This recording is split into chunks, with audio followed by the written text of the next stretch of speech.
नमस्कार। मैं doctor Amitabh Banerjee. Critical thinking जारी रखते हुए ये जो किताब है art of thinking clearly by Rolf Dobelli, आज हम बात करेंगे।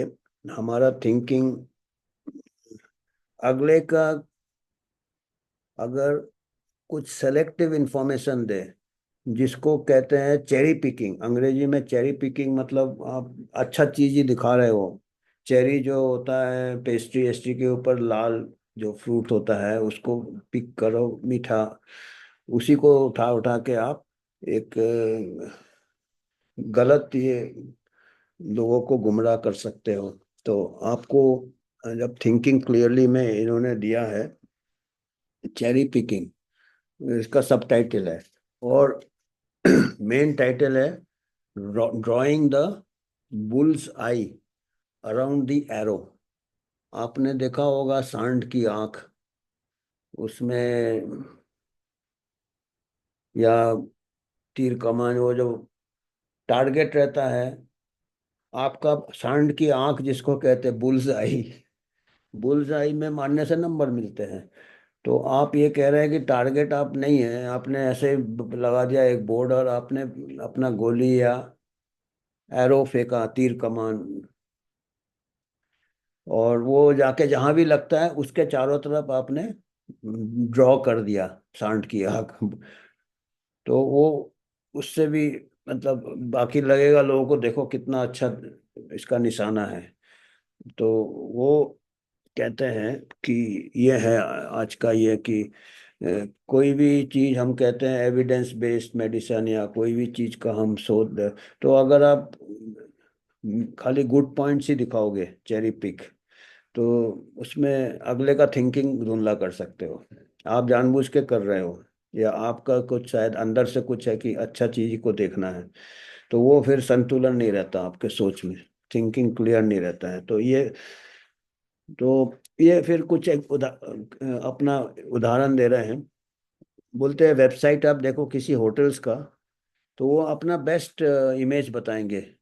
कोई भी होटल का अपना अच्छे रूम दिखा तो रहेंगे और कैंप, स्विमिंग पूल, तो वो हर फोटो को अच्छे से सेलेक्ट करते हैं, जो बेस्ट फोटो ही आना चाहिए उनके वेबसाइट में। और अच्छे इमेजेस हैं। और जहाँ पे कुछ कमियां दिखती है कि कहीं क्रैक है दीवार में, कहीं पाइप लीक है, और डाइनिंग हॉल थोड़ा डल है, उसको कारपेट के नीचे छुपा देते हैं, उसको मतलब नहीं दिखाते हैं। तो आपको मालूम है कि ये ऐसा करते हैं। और जब आप जाते हो पहली बार, तब देखते अरे या तो ऐसा नहीं था जैसा वेबसाइट में दिखा था। तो वो ऐसा आप चलो ठीक है चलता है करके रजिस्ट्रेशन डेस्क में जाके चलो आ गए, अभी कौन वापस जाएगा। आपके साथ भी शायद कई बार हुआ होगा। तो अब ये जो होटल ने जो किया है, वो इनके जो दोस्त है नसीम तालिब, अगला हमारा उन्हीं का से हम टेक्स्ट बुक वो रखे हैं हमारे पीछे, तालिब के। ये थोड़ा सिंपल वे में लिखे हैं, तालिब थोड़ा काफी जल्दी इधर उधर जाता है, तो इसके बाद हम वो चालू करेंगे। तो तालिब क्या कहते हैं, नसीम तालिब कहते हैं, जो ये जो होटल वाला एग्जाम्पल, तालिब क्या कहते हैं इसके बारे में, चेरी पिकिंग। वही चेरी पिकिंग मतलब बेस्ट पार्ट ही दिखाना आ गया, सबसे अट्रैक्टिव फीचर, और जो कमियां हैं उसको छुपा देने का है। तो ये आप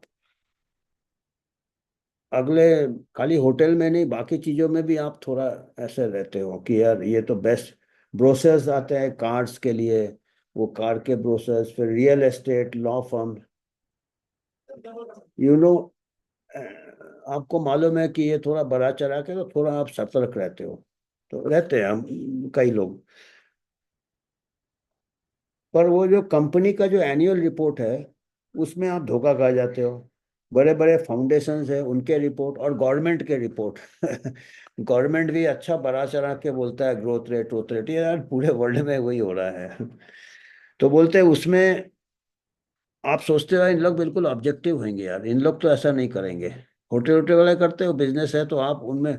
पर जो बड़े ऑर्गेनाइजेशंस है, बड़े बड़े कंपनीज है, उनका जो एनुअल रिपोर्ट आप ट्रस्ट करते हो कि यार ये तो सही आंकड़े देंगे, और गवर्नमेंट के जो रिपोर्ट है वो सही होंगे। पर कहते हैं इन लोग भी चेरी पिकिंग करते हैं, गवर्नमेंट भी। अगर गोल अचीव हो जाता है, वो कामयाब होता है, तो वो बड़ा चढ़ा के बोलते हैं। अगर अचीव नहीं होता है उसको मेंशन ही नहीं करते। जो कामयाब हो गया उसको बड़ा चढ़ा के बोलेंगे।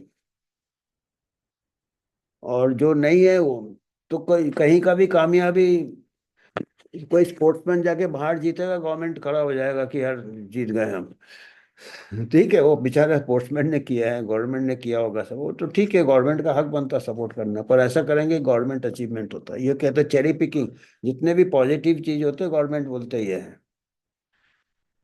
कहते हैं आप अगर हेड ऑफ द डिपार्टमेंट हो, आप खुद किसी डिपार्टमेंट के हेड हो, तो आपका जो बोर्ड ऑफ डायरेक्टर्स है आपको बोला कि आपका टीम का प्रेजेंटेशन दो, तो आप कैसे प्रेजेंटेशन करोगे? आप टीम के बेस्ट अचीवमेंट ही प्रेजेंट करोगे। तो ये तो नॉर्मल ह्यूमन टेंडेंसी है। तो आप बेस्ट ये प्रेजेंट करोगे, और जो चीज आपकी कमियां हैं उसको आप कमियां नहीं कहोगे, वीकनेस नहीं कहोगे, उसको चैलेंजेस कहोगे, ये हमारे चैलेंजेस हैं। Any other achievement you forget, और कोई अचीवमेंट नहीं हुआ ना, उसके बारे में बातें नहीं करना है। बेस्ट बताओ, फिर बाकी जो कमियां को चैलेंजेस बोलो, कमियां नहीं बोलो, और एक्चुअल कमियां के बारे में बातें नहीं करो। तो ये ऐसे प्रेजेंटेशन दिए जाते हैं। और एनेक्डोट्स, केस, एक सिंगल केस, एक अपना एक्सपीरियंस, उसको एनेक्डोट कहते हैं, एक कहानी, वो सबसे बड़ा चेरी पिकिंग होता है।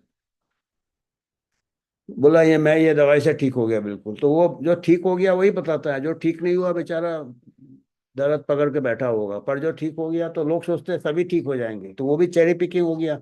एक कोई बंदा ठीक हो गया होगा एक दवाई से, 10 ठीक नहीं होंगे, पर एक बोलता है तो वो चेरी पिकिंग हो जाता है, उसी का सब सुनते हैं। सोचते हैं पर हो सकता है 10 नहीं ठीक हो, 10 को शायद साइड इफेक्ट भी हो गया, पर वो चेरी पिकिंग हो जाता है। और दोनों टाइप करते हैं। मान लो कोई दवाई का दुष्प्रभाव है, जो लोग वो दवाई के अगेंस्ट होते हैं वो दुष्प्रभाव के ऊपर चेरी पिक करके बोलेंगे देखो, और जो दवाई को प्रमोट करना चाहते हैं वो पॉजिटिव, कोई ठीक हो गया उसको खड़े कर देंगे कि देखो ये ठीक हो गया। तो ये दोनों दोनों लोग चेरी पिकिंग कर रहे हैं अपने कोई कॉज के लिए। अ, तो ये हमारा ब्रेन ऐसा है। How much weight should you attach to this particular cherry, जो ऐसे इंडिविजुअल केस खड़े होते तो आप कितना वेट दोगे उसको? 0 देना चाहिए बोलते हैं। आप उसका बैकग्राउंड देखो कि वो उसका क्या है, उसका मकसद क्या है चेरी पिकिंग का। अगर वो दुष्प्रभाव को दिखाना चाहता है तो वो उसको चेरी पिक करेगा, ये बेनिफिशियल इफेक्ट देगा तो वो पॉजिटिव केसेस को चेरी पिक करेगा, नेगेटिव केसेस को दूसरा। तो आपको बैलेंस के लिए दोनों का टोटल संतुलन करना है। रिस्क बेनिफिट जो करते हैं ना, कि मेजोरिटी किस तरफ जा रहा है, एक और केस का नहीं। इसीलिए कहते हैं कि बड़े सैंपल में करना चाहिए इस टाइप का एफिकेसी टेस्टिंग कोई भी चीज का। तो जितना बड़ा फील्ड होगा, जितना एलिट होगा, जितना ग्लैमरस होगा, हम उतना चेरी पिकिंग में ये हो जाते हैं। इसीलिए ग्लैमरस टास्क को लाते हैं। ये मैं ठीक हो गया, ये जोरों में दिखाएंगे कि वो दिया, वो घुटना से चलने लगा। जावेद अख्तर कहीं दिखाते थे, अभी व्हील चेयर में चलता है, कि वो कौन सा बाम लगाया ठीक हो गया। तो वो चेरी पिकिंग वाला है वो। एंटी फ्रेजाइल, फिर तालेब के बारे में बात कर रहे हैं, पढ़ना ही पड़ेगा तालेब इसके बाद। Anti fragile Taleb, all areas of research, कहते हैं कि जितना भी रिसर्च होता है, फिलोसफी से लेके मेडिसिन तक, देखिए आ गया ना medicine, to economics, brag about the results. जितने भी रिसर्च होते हैं, चाहे फिलोसफी में रिसर्च होते हैं, मेडिसिन में होते हैं, या अपने रिजल्ट्स के बारे में बड़ा चढ़ा के बोलते हैं। लाइक पॉलिटिशियंस, देखिए politicians, academia, academic faculty, researchers, उन लोग को पूरा ट्रेनिंग रहता है, well equipped to tell us what it did for us and not what it did not. जब उनका रिजल्ट अच्छा होगा वो उसको बड़ा चढ़ा के बताएंगे, उसको क्या, ये नहीं बताएंगे कि क्या वो कर नहीं पाए। Hence it shows how indispensable her methods are. Pure cherry picking. But our respect for academics is far too great for us, तो हम इतना ज़्यादा रेस्पेक्ट करते हैं रिसर्चर्स को, एकेडमिशियंस को, मेडिकल रिसर्चर्स को, कि हम क्या होते हैं, हम नोटिस नहीं करते इसको। अभी ये बहुत हो रहा है, आपने दूध खुद देखा है, कोई भी नया प्रोडक्ट आता है, और आजकल तो फार्मा ड्रिवन आता है, प्रॉफिट ड्रिवन। पॉलिटिशियन तो करते ही है, अभी एकेडमिशियंस भी ऐसे ही करते हैं, क्योंकि उनका भी कैरियर रहता है इसके ऊपर। ये लिखा है इसमें चेरी पिकिंग। वो अच्छे रिजल्ट से बताएंगे, वो नहीं एक आध साइड इफेक्ट हो गया, एडवर्स इवेंट, क्यों बताएंगे उसको, बोलेंगे कोइंसिडेंटल है। ये हो रहा है, आप देख रहे हो रहा है। चेरी पिकिंग एकेडमिशियन भी करते हैं। Consider the medical profession, bar bar medical profession में आ रहे हैं।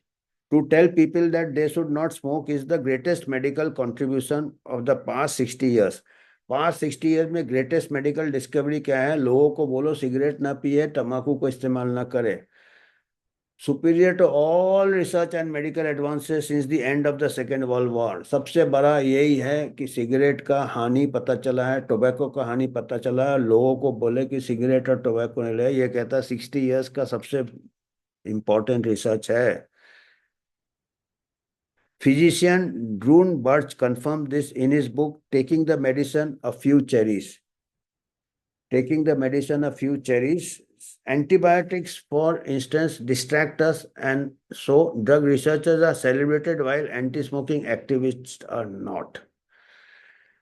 तो ये कहते हैं कि एंटीबायोटिक्स के फ्यू चेरीज, एंटीबायोटिक्स तो खैर काम का है, एंटीबायोटिक्स से इन्फेक्शन कंट्रोल हुआ, पर जो इससे भी बड़ा रिसर्च वो कहते हैं, एंटीबायोटिक जैसे कुछ नया ड्रग डिस्कवरी होता है, हम उसको बहुत सेलिब्रेट करते हैं। नोबेल प्राइज भी मिल जाता लोगों को, एमआरएनए टेक्नोलॉजी का नोबेल प्राइज मिला पिछले साल, बहुत अच्छी बात है। पर बोलता उससे भी बड़ी बात है कि ड्रग रिसर्चर्स को तो आप देते हो, पर जो एंटी स्मोकिंग एक्टिविस्ट है उनको भी आपको उतना ही हक बनता है उनका रिकग्निशन का, पर हम नहीं रिकॉग्नाइज करते हैं उनको। क्योंकि क्या होता है, मैं अपने तरफ से जोड़ता हूँ, कोई चीज आप प्रिवेंट करते हो, उसका आउटकम क्या होता है? नॉन इवेंट, कुछ होता ही नहीं है। जो चीज होता नहीं है, बीमारी नहीं होता है या कुछ होता नहीं है, तो उसके लिए आप अवार्ड कैसे दोगे? वो कहते हैं ना, the successful outcome of prevention is a non event. तो नॉन इवेंट को लोगों को कैसे समझ में आएगा क्या बच गया क्या नहीं बचा? इवेंट हुआ ही नहीं, तो ये बहुत एब्स्ट्रैक्ट हो जाता है। तो ये एक, और बाकी ड्रग, बड़े बड़े इलनेस में दवाई दी जाती है, एंटी कैंसर ड्रग डिस्कवरी होता है, बड़े बड़े ये होते हैं, तो वो लगता देखो इतना कुछ टीके का बड़ा ये होता है, देखो इतना बड़ा महामारी रोक लेगा। रोकता होगा थोड़ा बहुत, पर वो भी नहीं रोका, ट्रांसमिशन तो चलता रहा, पर भी हाँ भाई हाँ इसका है, तो इसका इतना तारीफ होता है। पर जो बेस्ट होता है, जो चीज़ को प्रिवेंट करता है, जो highest form of medical intervention की वो होने ही नहीं देता है, तो अनहोनी हो जाता है वो। तो उसको समझना मुश्किल हो जाता है आम आदमी को। Administrative department in large companies glorify themselves like hoteliers do. जो एडम डिपार्टमेंट होते हैं बड़े कंपनीज के, वो भी अपने बड़ा चढ़ा के बोलते हैं masters at showcasing all they have done. Showcasing कर देते हैं, शोमैनशिप करते हैं। They never communicate what they haven't achieve for the company. Company के लिए जो अचीव नहीं कर पाते उसके बारे में बात नहीं करते हैं, जो किया है उसी के बारे में बात करते हैं। व्हाट शुड यू डू, अभी हम कैसे करें भाई? हमारा clear thinking, if you sit on the supervisory board of such an organisation, ask them about left over cherries. जो चेरी छूट गए उसके बारे में पूछो, उसको क्यों नहीं बात कर रहे हो आप? वो ऊपर वाले नहीं, दूसरा, अगर आप इनको ऑडिट करना है तो क्या करोगे? The failed project and missed goal, आप अपने फेल प्रोजेक्ट्स के बारे में बताइए, जो चीज़ आपने हासिल नहीं किया उसके बारे में बताइए। तो आप अगर ऐसे कंपनी का ऑडिट करना है तो ये सब चीज़ देखना है। वो ग्लैमर अच्छा चीज़ तो वो दिखाएंगे। You learn a lot more from this than from the successes. तो उससे आपको ज़्यादा ये मिलेगा, ज्ञान मिलेगा। खाली सक्सेस देखने से ज्ञान नहीं मिलेगा। और बोलता है कि ये इतना सरप्राइजिंग है कि बहुत कम लोग ऐसा करते हैं। जो भी इंस्पेक्टर जाते हैं, ऑडिटर जाते हैं, बोलता है वो उसी को देख के फिर वाइनिंग डाइनिंग हो जाता है, तो उससे अच्छा रिपोर्ट हो जाता है। Instead of employing a horde of financial controllers to calculate cost to the nearest cent, double check targets. Target को चेक करो, पहले का टारगेट कितना था आपने। You will be amazed to find that over time the original goals have faded. तो आप पहले का टारगेट पूछो क्या था, और जब देखोगे कि धीरे धीरे वो डाइल्यूट हो गया टारगेट। अभी वो खाली दूसरा ही कुछ बता रहे हैं, जो टारगेट था वो बता ही नहीं रहे हैं। दे हैव बीन रिप्लेस्ड धीरे धीरे, quietly and secretly, with set set goals that are always attainable. पहले टारगेट बनाया था, ये हमारा विजन है, ये करेंगे, जब नहीं हुआ, जो जो हो गया उसी के चारों तरफ टारगेट बना दिया कि ये वो जैसे एक बार तीर जहाँ गया उसके चारों तरफ सांड की आग बना दिया, बुलजाई। तो ये कहते हैं, ये ऐसे करके आपको चेरी पिक करके बेस्ट ये दिखाते हैं, और आपका थिंकिंग डाइवर्ट हो जाता है। If you hear of such targets, alarm bell should sound. It is the equivalent of shooting an arrow and drawing a bull's eye around where it lands. कहते हैं अगर ये टारगेट देखेंगे जो कि पहले नहीं दिए थे, बाद में आ गए टारगेट, क्योंकि वो चीज़ अटेन हो गए, उसको फिर टारगेट बना दिया, तो आपको वो ऐसे ही हो गया जैसे तीर फेंका और तीर के चारों तरफ आपने बुल्स आई बना दिया। जहाँ पे आपका तीर गिरा उसके चारों तरफ आपने टारगेट बना दिया, या सांड की आग बना दिया, बुल्सआई। तो यही था आज हमारा। तो ये, धन्यवाद आज के लिए। तो ये आप देख रहेंगे, सब जगह देखते हैं गवर्नमेंट